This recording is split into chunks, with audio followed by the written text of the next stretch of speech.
Hello guys, my name is David Fields and you're watching Field Skills. In today's video we're going to talk about water, the liquid of life in a survival situation. And we want to talk about sourcing water, places to find water in an urban survival situation. A water tank, as you see in the background. Water is pumped into a water tank and then flows out of that water tank using part pump pressure, but a lot of just the gravity feed from that above ground tank into the lines that feed your home, your business, your industry, industrial site, things like that. So in a grid down situation, power is out and the generators and pumps at that water tank are have run out of fuel and are no longer working. Until that tank is empty, there should be water at your business, at your home, and because of that, you need to be storing that water up. Get as many containers as you can at home and store water, secure water for your survival situation. At home, power goes out. First order of business, no matter what it is. If it's just you're expecting an ice storm, bad weather, and the power's going to be out for a while, simplest way to source water in home, no matter what the situation is the bathtub. Power goes out, what do? Hit the drain, fill the bathtub up. Drinkable water is stored in your bathtub. If you've got multiple bathtubs, fill them up. If you don't need it, after a while, that's okay. You drain it out. But you've got water. So anytime power goes out, I highly recommend, and part of our plan, fill the bathtubs up. They're going to be a source of water, maybe not drinking. Maybe you've got your water stored for drinking, but the water system goes down and you don't have it. What do you need it for?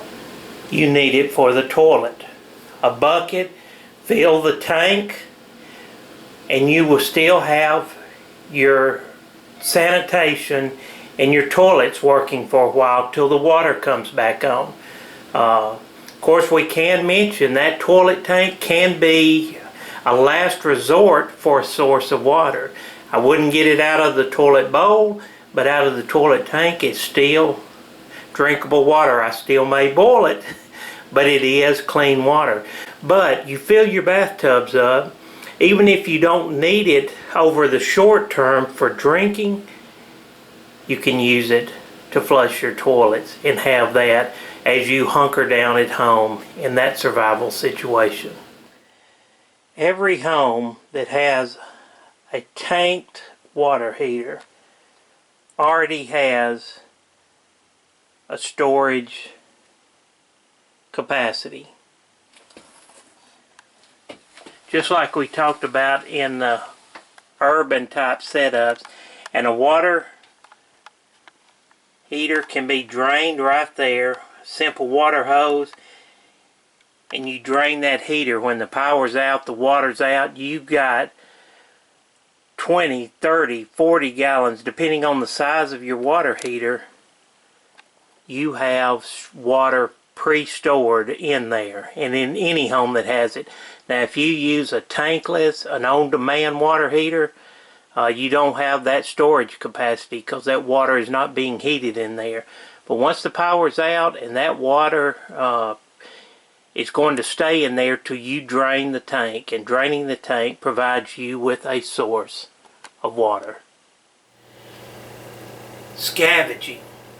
When you're in a survival situation and you're trying to find water, an office setting, if you're downtown for example, and you're able to get into an office, you may be able to find a great source of water is the water coolers.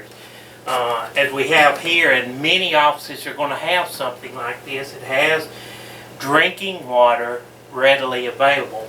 You can also purchase these 5-gallon jugs. So I know we have them. Our local Home Depot has 5-gallon water jugs. If you want to start your long-term storage and store water, you can purchase it that way, or scavenge empty ones and use these to fill up yourself and store water in from the storage standpoint of it.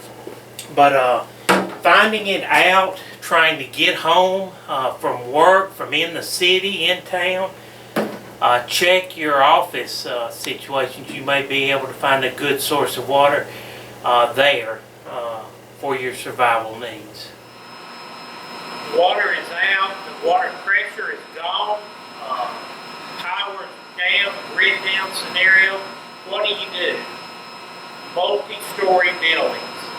If you get to the lowest floor, this is a boiler room in a multi-story building, those water lines above floor should still have water in them. Get as low as you can, even if it's the first floor, to a bathroom or something.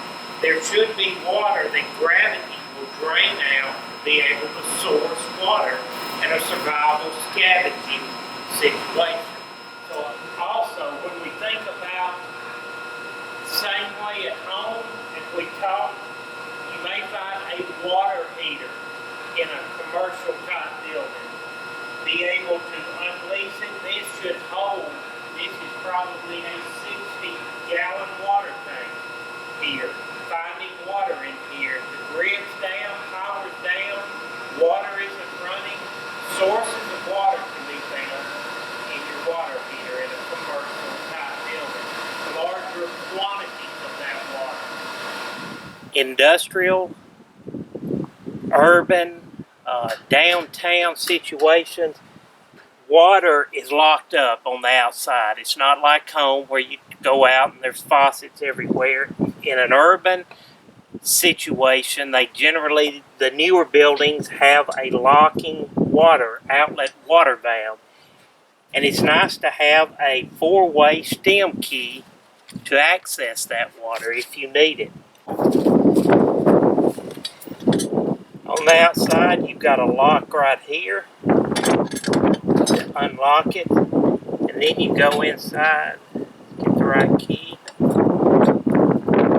push that in that square peg. You've got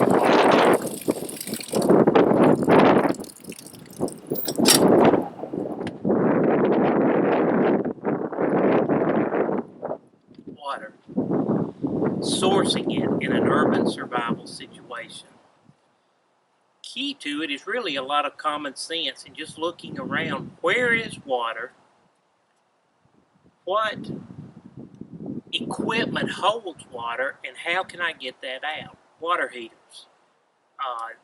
Water towers, till they're drained, are a source of water. Finding it, getting out of town, in offices, so many options. And a key, I think, for all of us in preparing for a survival situation is common sense and keeping our eyes open and thinking about these things. You see water in a cooler at an office, there's a metal node. It goes down. That is a source, maybe a source of water. When the time, when I need it, I need to find water. Where are water heaters? Homes, businesses, finding water, sourcing that. So it's common sense in thinking, where can I get and find that source of water that I need to sustain my survival. My name is David Fields, and you've been watching Field Skills. And as I end all my videos, I use a quote from Benjamin Franklin, where Franklin said, "By failing to prepare, you are preparing to fail." So join me as we continue our journey to preparation for an urban survival situation here on Field Skills.